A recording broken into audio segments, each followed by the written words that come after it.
Hi, I'm Amanda Morrall, Personal Finance Editor with Interest.co.nz, and this is another one of our double shot interviews. I'm pleased to have with me today Michael Walsh, who is the head of responsible investing for Hunter Hall, one of the big players in this industry. He's also the publisher and editor of the Ethical Investor magazine. And Michael was here as part of the Responsible Investors briefing held in Auckland, and there was a big gathering where information was shared. We heard some updates about what's happening in this space, and there is quite a bit happening in this space. There's now more than 1,000 investment houses who have signed up to the United Nations Principles for Responsible Investing.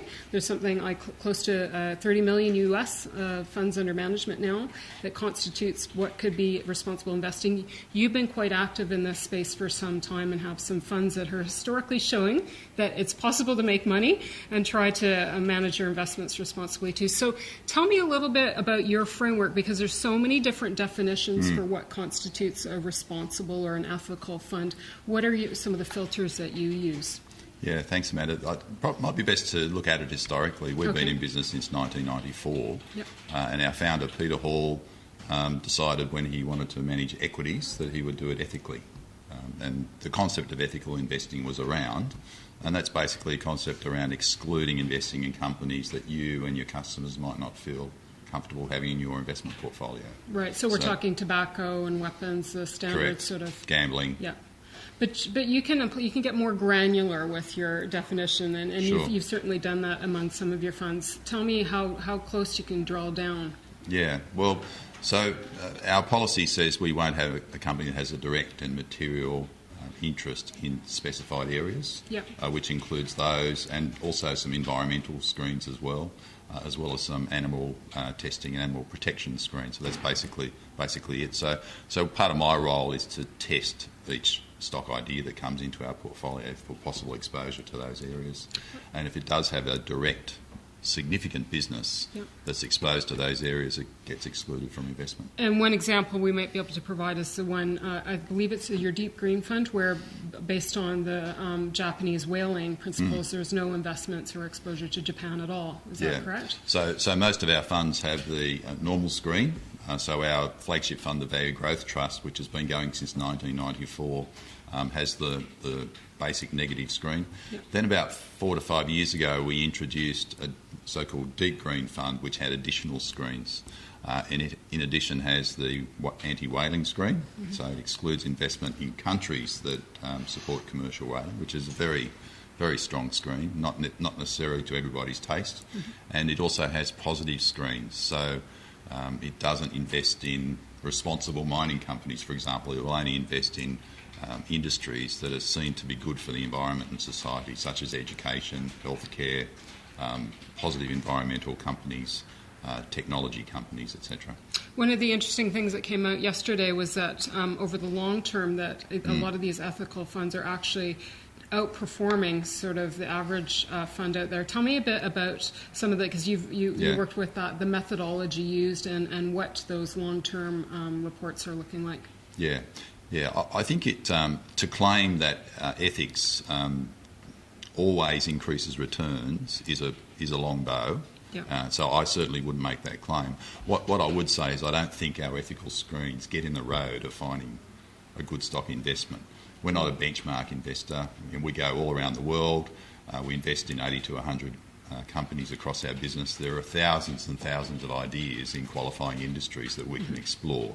And so it's more our investment methodologies, our value investing style, that gives us the ability to generate the good long-term returns that people are seeking.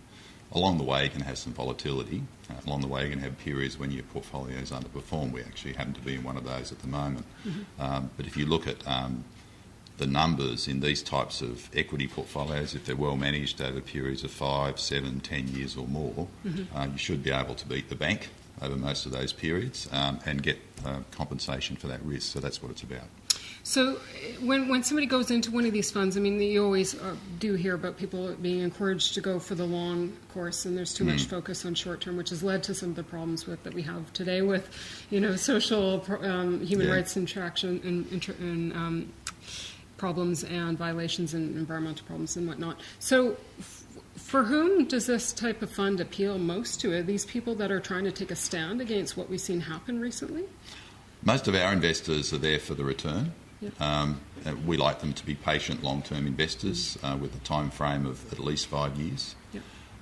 Happy to take the risk of equity investing and happy perhaps to take a bit more risk of active stock picking and exposure to more of the small to medium-sized companies as opposed to the great big companies. Right. So that's more our investment style, and that attracts a certain type of investor. Mm-hmm. Usually it's through financial advisors who say, we'll use the Hunter Hall Fund for the more active, so-called alpha-seeking, outperformance ability. Yep. And then in addition, we have a customer base who says, well, I would like my money to be invested ethically. I don't want to have exposure to industries that I'm not comfortable with. I'd like my investments to help make a difference, help make the world a better place, and I want to get a return as well. So I don't think ethical people want to return any less. No, they still want to make money. Exactly. And so, and in fact, they can make money. You've got one of the best performing funds out there now. Tell me a bit about that one and what it's. Well, the Hunter Hall Bay Growth Trust is our first fund. It was launched in May 1994. Its since inception return is 12.74%. And that shows, if you look at all the funds registered in Australia under the Morningstar database, and there's about 1,000 funds that have been going since that time. It's actually the best performer of all types of funds in all asset classes. So we're very proud of that result. It's also a top quartile fund over periods of 7, 10 years or more. And what would you attribute to its good performance? Mainly the ability to pick stocks, the ability to be unconstrained and look in different parts of the world for deep value opportunities. Yep. I think another trick is to, once you find a good stock and it starts to travel well, it's knowing how long to hang on to it for. So we don't automatically sell what was a really cheap stock as soon as it's become a bit less cheap. We actually do manage it through the growth phase. So our largest position at the moment, a liver cancer company called Certex, represents 12% of our funds, and that's one of our leading stocks that's travelling very well through its execution of its business plan.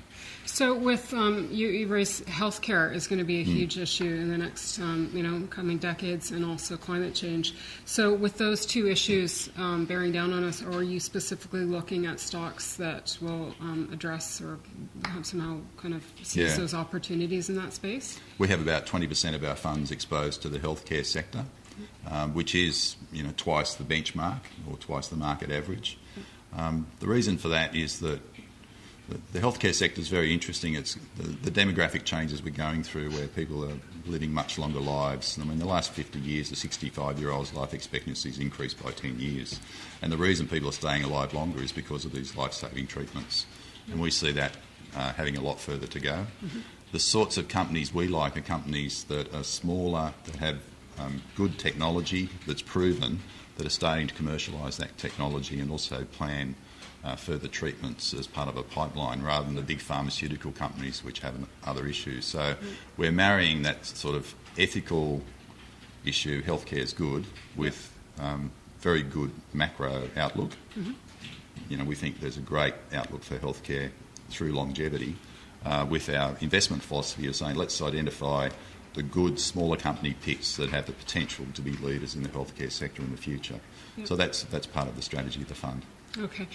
Going forward, what challenges do you see ahead for just investors, fund managers particularly right now? I mean, there's growing skepticism all around. Is it a hard sell, some of these funds for investors? There is there's a real misalignment between what I think we're capable of doing for our investors in the next 5 to 10 years and their desire to place their faith and funds with us. Unfortunately, the great challenge in investing is to be able to look in the rear vision mirror and say, look, okay, the last 5 years were terrible. That doesn't mean the next 5 years is going to be terrible. There's a lot of problems in the world with debt, etc. That doesn't necessarily mean there aren't excellent opportunities out there for equity investing. What I see, particularly in our business, is fund managers who are really confident they can make money over the next 5 years in equities, very excited that there's value there, but less ability to attract funds from investors. That's our greatest challenge. Right. So we've got to work harder and harder to ask people to not look so much in the rear vision mirror and realise that value gives you the opportunities to make good money in the longer term, and the value is there at the moment. Michael, thank you very much for joining me. Michael Walsh is the Head of Responsible Investing for Hunter Hall in Australia. I'm Amanda Morrall, Personal Finance Editor with Interest.co.nz.